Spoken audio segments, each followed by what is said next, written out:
Hi everybody. It's like look devices. It's gray, dark inside, and sense on the glass.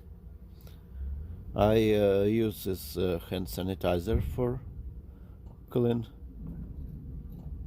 these devices.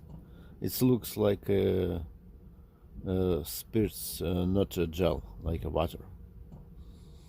I take it the sanitizer on a fiberglass material and try clean my old broken tachometer.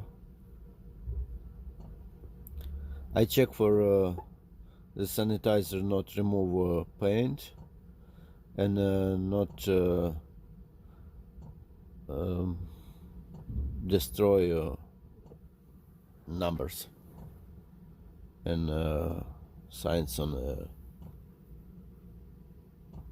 ground. You can see it's clean and clean glass with this polish cleaner.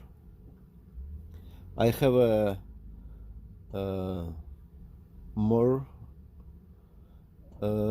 cleaner, but it's used for paint. For glass, it's enough. This one, and you see, like before cleaner, and like it's look right now. Okay, thank you for watch. Put likes, write comments, subscribe, and share video for your friends. And see you on YouTube again.